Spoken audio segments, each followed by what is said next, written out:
call the member for Deakin. Thanks very much, Mr Deputy Speaker, and I also want to congratulate my colleague, the member for Hindmarsh, who has done an outstanding job advocating for the interests of South Australia on our subcommittee, which has been on the search for red tape reductions wherever we can find them. And on speaking on the Corporations Legislation Amendment, Deregulatory and Other Measures Bill, it's of course always important to put these amendments into the broader context. So I therefore welcome the opportunity to speak today. Since forming government, the Coalition's placed a high priority on identifying and repealing the burdensome and redundant regulations that have built up over time. And many former governments are guilty of it, and none more guilty than the Rudd-Gillard-Rudd government of 2007 to 13. I want to remind the Labor Party that the former PM Rudd committed to a policy of one in, one out when it came to regulations, but as we saw, these were just empty words. More than 21,000 new regulations were introduced under the Labor Party's 6 years in government. Businesses and individuals throughout the nation are wound up in red tape. In my electorate of Deakin, the single biggest issue that small business owners speak to me about is the excruciating process of any interaction with government, and that just got worse under the Labor Party. But our deregulatory agenda is changing this, slowly, methodically but surely changing this. We're committed to helping lift up our nation by shedding the regulations that are holding us and our people back. Assisting with this process, as foreshadowed by the member for Hindmarsh, was the Coalition's Deregulatory Task Force, very ably led by the Parliamentary Secretary to the PM and my friend, the member for Kooyong. I did have the privilege of serving on this task force, giving me a unique insight into the varied ways that regulation's been stifling innovation and curbing productivity in our country. And from my perspective, my remit was to get out there and find every piece of red tape that we could repeal that had a particularly or a unique Victorian aspect to it. And I did that with vigour. This government recognises that while some degree is always necessary, bad regulation and too much regulation hurts productivity, deters innovation and investment, and ultimately that costs jobs. So we've adopted a whole-of-government approach to cutting red tape. And we did commit before the election to reducing red tape by $1 billion each year. A dedicated regulation unit tasked with identifying these savings was set up in each major federal department, backing up our words with actions. And so, for the first time in our history this year, we held 2 repeal days dedicated to repealing thousands of pieces of redundant legislation, and weren't our 2 repeal days of 2014 an outstanding success? So even before the spring repeal day last month, the government had more than doubled our target and announced more than 400 measures with a net reduction of $2.1 billion in compliance costs. So we've listened to the concerns of our nation, from small businesses to large corporations, individuals to community groups, all to ensure that we achieve the ultimate goal of repealing red tape. We're delivering the practical relief from red tape across all industries and sectors of society, including in the not-for-profit space. We're reducing the government's footprint and getting out of the way. We want to make it easier for businesses and individuals to focus their energies ultimately on what it is that adds to their bottom line and creates more jobs for our society. The bill, therefore, before us today represents another step in that methodical process that I referred to earlier. The amendments in this bill collectively reduce compliance costs on business by around $14 million a year. It contains a range of common sense measures that not only remove unnecessary regulation but clarify the existing regulatory obligations and enhance the efficiency of government, benefiting all. In discussing these changes in more detail, I want to turn firstly to the amendments to the Corporations Act, and in particular a very, very welcome change in the business community, and that is the abolition of the 100-member rule. Currently, directors of a company must hold a general meeting at, of course, the company's expense, if requested to do so by 100 shareholders, the 100-member rule. And while this rule may have made sense at some companies that are of smaller size, at larger corporations it's likely that 100 shareholders represents a very small percentage of the total shareholders. Frequently, in a large publicly listed company, that could be less than 1% of the share capital of that company. At the same time, the resolutions proposed by the shareholders who at times called those meetings often received very little support. But the cost of holding these general meetings was a burden on the company and ultimately reduced shareholders' returns.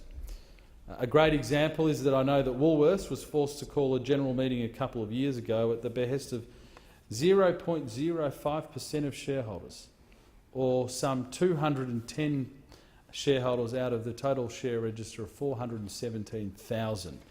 And that special meeting cost Woolworths nearly $2 million.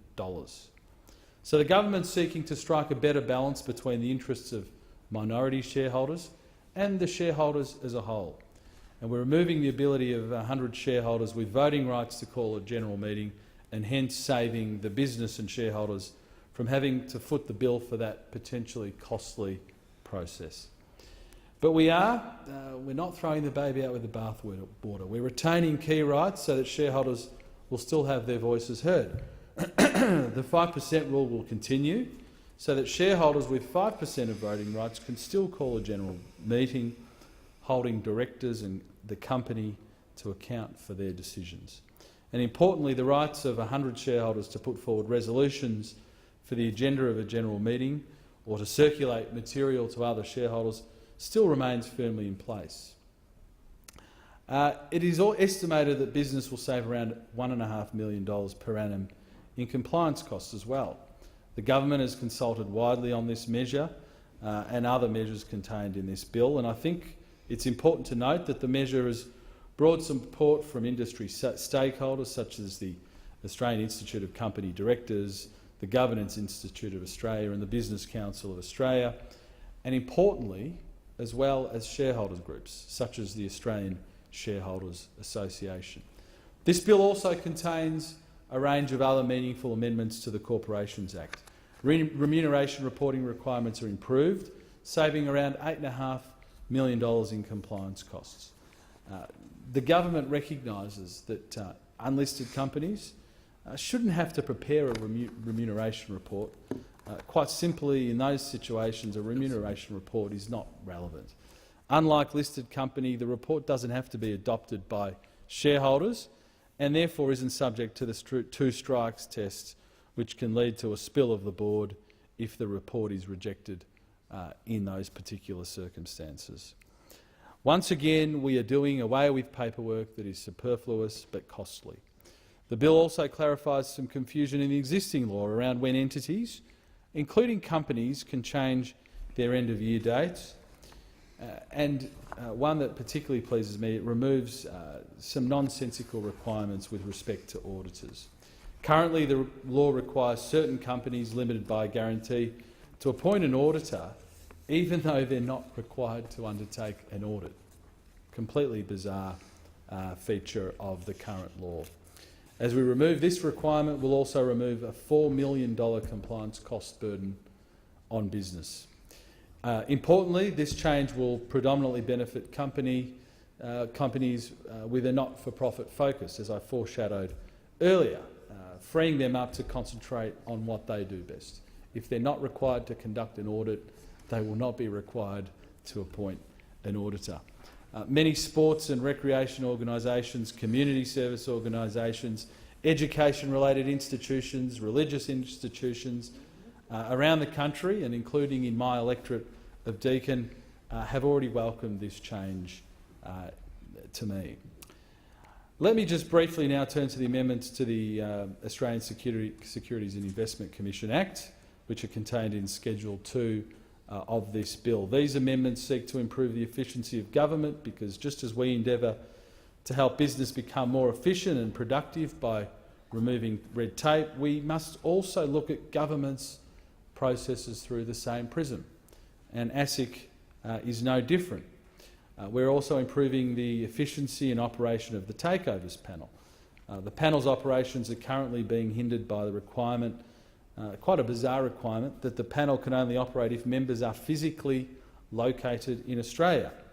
And obviously members are appointed from the private sector who hold senior positions in banks, law firms and large corporations. And as you can imagine, these people are frequently required to travel overseas for work, preventing them from fulfilling their panel obligations, even though modern technology would allow them to do so. So with this bill, we're removing the geographical restriction on the panel's existing powers so that members can continue to carry out their important role in helping to resolve disputes over takeover bids.